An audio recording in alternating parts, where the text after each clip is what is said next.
International Islamic Research Center.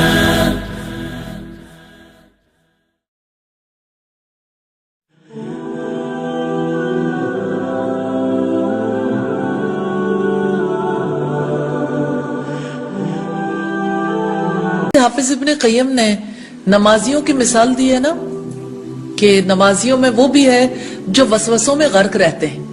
अपनी जिंदगी क्या अमाल, अब क्या हुआ, अब क्या हुआ, अब क्या हुआ, अब क्या चीज बुरी लगी, क्या अच्छी लगी, क्या करना है, वगैरह वगैरह। फिर कुछ लोग होते हैं जो इसके लिए कोशिश करनी शुरू कर देते हैं कि इनसे पीछा छुड़ा लें, लेकिन छुड़ा नहीं पाते, लेकिन किसी हद तक कामयाब हो जाते हैं। फिर कुछ लोग होते हैं जो कुछ ज्यादा कामयाब हो जाते हैं। फिर कुछ ऐसे अफराद होते हैं चौथी स्टेज पर जो इस्तिगराक की हालत में होते हैं, भूल जाते हैं किधर क्या हुआ।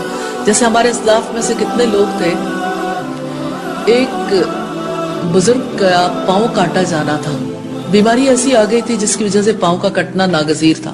जिंदगी है ना, सारा वजूद जिंदा रह सकता है, तो पांव की वजह से सारे वजूद की जिंदगी को मौत लाहक हो सकती है, तो पांव का काट देना फिर उस वक्त पे जरूरी हो जाता है। अस्तगफिरुल्लाह।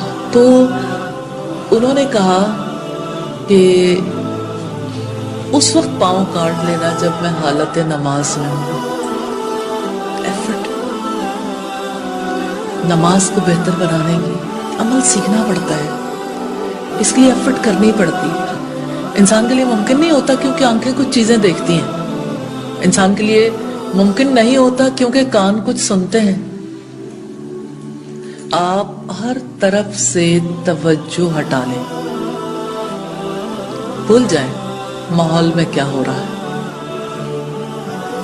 आवाजों को, अफराद को, दीवारों को, रोशनियों को, हर एक चीज से तवज्जो हटा लें।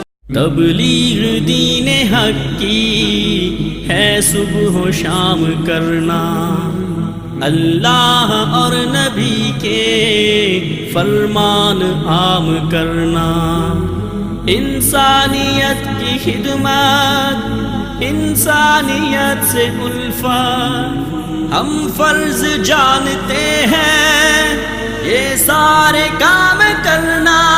International Islamic Research Center.